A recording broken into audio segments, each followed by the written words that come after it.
یہ مسلم میں ہی لکھی رہ گئی حدیث، القرآن حجۃ لک او علیک، قرآن قیامت کے دن یا تو تیرے حق میں گواہی دے گا یا تیرے خلاف گواہی۔ یہ حدیث مسلم شریف میں ہی لکھی رہ گئی کہ اللہ تعالیٰ اس قرآن کی وجہ سے قوموں کو عروج دے گا اور زوال دے گا، اور وہ خلاف جو گواہی ہے وہ قرآن میں آ گئی ہے۔ وہ صرف قرآن نہیں، صاحب قرآن بھی۔ سورہ فرقان آیت نمبر 30، وقال الرسول یا رب ان قوم اتخذوا هذا القرآن مہجورا، اور رسول اللہ قیامت کے دن شکایت کریں گے کہ اے اللہ میری قوم نے قرآن کو پیٹھ کے پیچھے ڈالا۔ فکیف اذا جئنا من کل امۃ بشہید، وہ کیسا دردناک وقت ہوگا قیامت کا کہ جب ہم ہر امت میں سے ایک گواہ کو، اس امت کے پیغمبر کو اٹھائیں، اور اے محبوب صلی اللہ علیہ وآلہ وسلم ہم آپ کو گواہ بنا کر اٹھائیں گے ان کے اوپر جن میں آپ کو مبعوث کیا۔ عبداللہ بس کرو، عبداللہ بس کرو، کہتے ہیں میں نے نگاہ اٹھا کے حضور کی طرف دیکھا تو آپ کی دونوں آنکھوں سے زاروں قطار آنسو جاری تھے کہ مجھے اپنی امت کے خلاف قرآن کی اس آیت کے تحت گواہی دینی پڑے گی۔ حضور اس لیے رو رہے ہیں کہ مجھے گواہی دینی پڑے گی کہ میری امت نے قرآن کو چھوڑ دیا، میرے دین کو پس پش ڈال دیا، اور امت امید لگائی بیٹھی ہے حضور نے شفاعت کرنی ہے۔ آپ دیکھیں کتنا فرق ہے۔ ہاں ہمیں شفاعت رسول کا بتایا گیا جو برحق ہے، عسى ان يبعثك ربك مقاما محمودا، کوئی شک نہیں، اللهم اجعلنا منهم۔ لیکن آپ لوگوں نے کیا کہا کہ قرآن کس لیے نازل ہوا ہے؟ مردے بخشوانے کے لیے۔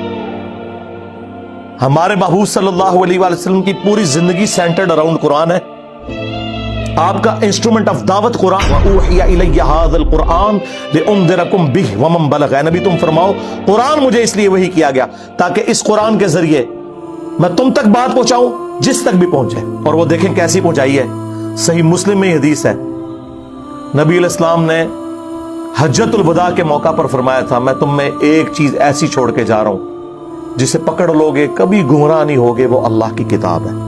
اچھا، حجۃ الوداع کا جو خطبہ مسلم شریف میں آیا نا اس میں صرف قرآن کا ذکر ہے، حدیث سنت کا ذکر نہیں ہے، کیونکہ سنت کو ماننا قرآن ہی کو تو ماننا ہے، قرآن نے نہیں کہا ہے نا من یطع الرسول فقد اطاع اللہ، جس نے رسول اللہ کی اطاعت کی اس نے اللہ کی اطاعت کی۔ ٹھیک ہے، ایک حسن درجے کی روایت ہے حاکم کے اندر، قرآن اور سنت دو چیزیں، لیکن حجۃ الوداع کا جو خطبہ مسلم شریف میں آیا اس میں صرف قرآن کا ذکر ہے، لیکن وہ لکھی رہ گئی مسلم میں حدیث۔ یہ حدیث مسلم شریف میں ہی لکھی رہ گئی کہ اللہ تعالیٰ اس قرآن کی وجہ سے قوموں کو عروج دے گا اور زوال گا۔ وہ زمانے میں معزز تھے مسلمان ہو کر اور تم خوار ہوئے تارک قرآن ہو کر۔ یہ مسلم شریف میں حدیث لکھی رہ گئی، یہ مسلم میں ہی لکھی رہ گئی حدیث، القرآن حجۃ لک او علیک، قرآن قیامت کے دن یا تو تیرے حق میں گواہی دے گا یا تیرے خلاف گواہی دے گا۔ جی، اور وہ خلاف جو گواہی ہے وہ قرآن میں آ گئی ہے، وہ صرف قرآن نہیں، صاحب قرآن۔ سورہ فرقان آیت نمبر 30، وقال الرسول یا رب ان قوم اتخذوا هذا القرآن مہجورا، اور رسول اللہ قیامت کے دن شکایت کریں گے کہ اے اللہ میری قوم نے قرآن کو پیٹھ کے پیچھے۔ ہاں ہمیں شفاعت رسول کا بتایا گیا جو برحق ہے، عسى ان يبعثك ربك مقاما محمودا، کوئی شک نہیں، اللهم اجعلنا منهم۔ اللہ تعالیٰ ہمیں ان میں کرے جن کو رسول اللہ کی شفاعت نصیب ہوگی صلی اللہ علیہ وآلہ وسلم۔ لیکن یہ تلخ پہلو ہے کہ نبی علیہ السلام نے شکایت بھی لگانی ہے، جس کی شکایت لگ رہی ہوگی وہ شفاعت کس منہ سے کروائے گا؟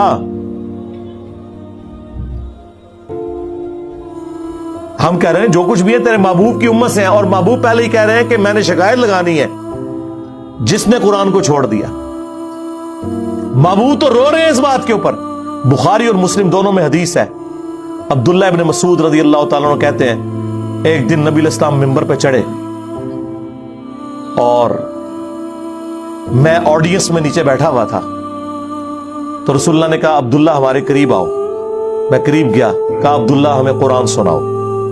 ان کا یا رسول اللہ قرآن تو آپ پہ نازل ہوا ہے۔ آپ نے فرمایا کہ مجھے دوسروں سے سن کے لطف آتا ہے۔ تو عبداللہ ابن مسعود کہتے ہیں کہ میں قرآن حکیم پڑھنا شروع کیا اور سورہ نساء کی میں نے تلاوت شروع کی۔